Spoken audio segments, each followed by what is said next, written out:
Bonjour et bienvenue à l'édition de ce matin. Nous allons nous entretenir sur le thème La réponse de Dieu. Et les passages que nous allons examiner sont tirés du psaume 2, versets 4 à 5. Il est écrit: Celui qui siège dans les cieux rit. Le Seigneur se moque d'eux. Puis il leur parle dans sa colère et les épouvante dans sa fureur. Nous sommes là à la suite des passages qui parlent de la conspiration formée contre le peuple de l'Éternel, où le Seigneur, lui siégeant sur son trône, voit tout ce qui se passe et il rit. Il se moque de ceux qui pensent pouvoir conspirer contre ses oints, contre ses choisis, contre ses enfants. Dieu voit les choses de son point de vue et nous ne pouvons pas voir les choses comme Dieu, à moins que nous essayons chaque jour de chercher à communier davantage avec lui. Parce que pendant que pour certains, l'oppression de l'ennemi peut sembler insupportable, pendant que les difficultés semblent être insurmontables, pendant que la situation est en train de se dégrader, Dieu, lui, regarde tout ce qui se passe comme de la plaisanterie et il rit. Le Seigneur rit, bien-aimé, parce que le Seigneur connaît ce qui se passe. Et il sait que quel que soit ce qui t'arrive, quel que soit le nombre de personnes qui s'est levé contre toi, dans les lieux secrets, dans le monde des ténèbres, il veut que tu ne t'inquiètes de rien et que tu puisses avoir comme lui cette attitude et rire. Parce que lui seul sait qu'il n'y a aucune conspiration qui soit au-delà de sa puissance. Il n'y a aucun trouble qui puisse surpasser l'autorité de Dieu dans ta vie.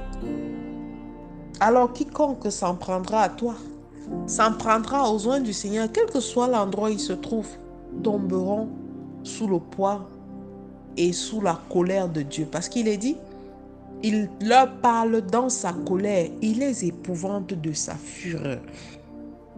Alors en premier, le Seigneur tourne en dérision, en riant, tous les plans enflammés de l'ennemi contre ses oints. Parce qu'il se dit qu'il n'y a pas de situation qui puisse être au-delà de la puissance qu'il a mis en nous. En second, le Seigneur parle dans sa colère. Le Seigneur agit avec violence. Parce que personne ne s'en prend à l'œuvre de Dieu et ne s'en sort indemne. Rappelez-vous, lorsque Saul de Tarse a cru pouvoir s'en prendre aux oins du Seigneur, le Seigneur lui a dit: pourquoi me persécutes-tu? Parce qu'à force de s'en prendre aux hommes, les hommes ont perdu de vue que ceux à qui ils s'en prenaient avec un manteau, un mandat qui leur venait du Seigneur. Alors, vous qui subissez des oppressions en quelque lieu que ce soit, le Seigneur parlera, le Seigneur répondra pour vous dans une colère que vous n'imaginez pas. Et cette attitude de continuer à sourire à ces différentes oppressions, ces différentes situations.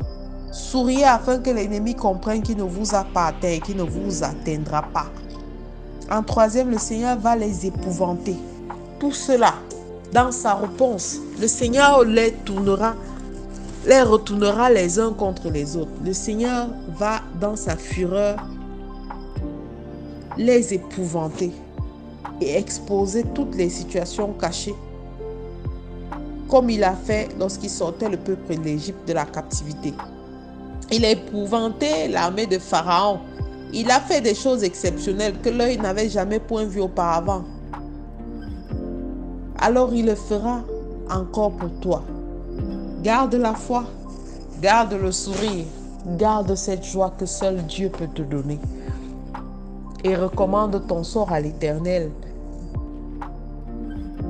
Et il agira. Alors je te recommande de faire cette prière avec moi ce matin. Seigneur, tu sièges dans les cieux.